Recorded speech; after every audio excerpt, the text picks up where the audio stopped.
Good. First name is Brian, B-R-I-A-N. Last name is Smith, and I'm a deputy chief. All right. So what? I guess take us through kind of what happened when the call come in, and then what were the flames like when you got here? Okay. At about 12:06 this afternoon, we received a call of a locomotive engine that's on fire. We dispatched an engine and ladder truck. Once they got on scene, they found a fire on the top of a locomotive engine. They immediately began extinguishment. And at that time, once they started extinguishing, they realized that the incident was bigger than they thought, and they requested additional resources, and that's where we are at this time. There were 51 occupants on the train. Everyone managed to get off. There were no injuries to report. And right now, we have a damages of around $500,000, and it's currently under investigation.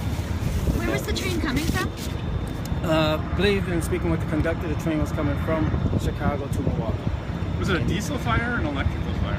It was a fire that was within the engine compartment. So to say if it was diesel or electrical, it's under investigation to make that determination. Are there concerns about the amount of fuel that would be on a train like this? I mean, that it could have been a bigger problem?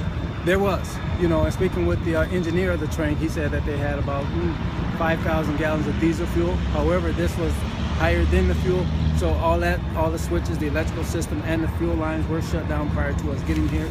So we was able to mitigate and distinguish the part that was burned. Can you talk about what it was like getting 51 people off safely? I was told by someone that they had to go to the back. They all had to walk to the back of the train. What was the thought process? What were you guys doing? Right. There was six train compartments, and each one of them there's a gap in between. So the fire was in the engine compartment, which was at the very front of the train.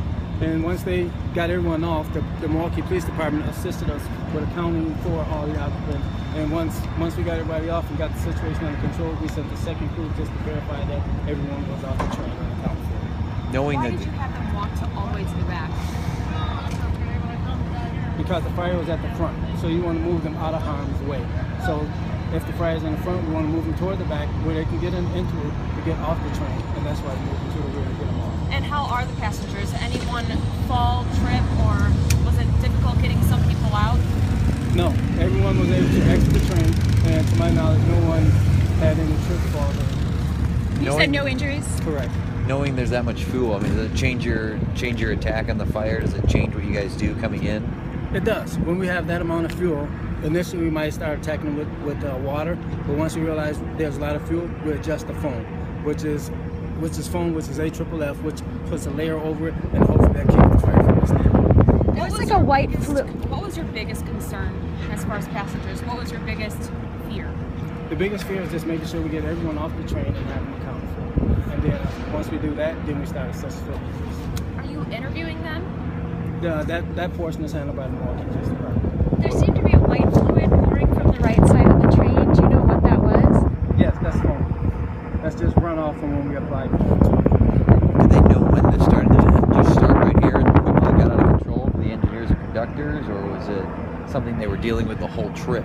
No, according to the engineer, he just happened to notice 100 yards from where the train stopped at. So it was right there where he noticed it. He immediately stopped the train and then began to maybe take a look to try to do some self-extinguishment. And once he realized that was not the case, he got off and got everyone else off the train. How many firefighters responded? We had a full assignment, so I'm gonna say we had about 60 firefighters responding to the scene. Any challenges like where this stopped getting to it? I mean, kind of lucky space between two buildings there to... Well, just access. I mean, it was up on a ridge, so we had to find a way that we can go up a hill to gain access to to where the locomotive was. Water sources okay? Water sources were great. Great. And then as far as other trains, these are busy tracks, so they have track. Obviously more trains coming through now. What happens to the train? Is it just going to sit there or what? No, we turned it, once we finished our portion up, we did turn it over to the rail companies, and they're going to work on moving it to a station where they can do the repairs that's necessary. But we stopped all train traffic while we were working there, and once we completed, we opened the trains back up. So everything's open again? Correct. Is this something you've had to deal with before, a train fire? No, this is my first train fire, and I've been with the Milwaukee Fire Department now for 23 years. So this is my first experience with it, and I have to say it's very fair. All right. Thank you. Thank you.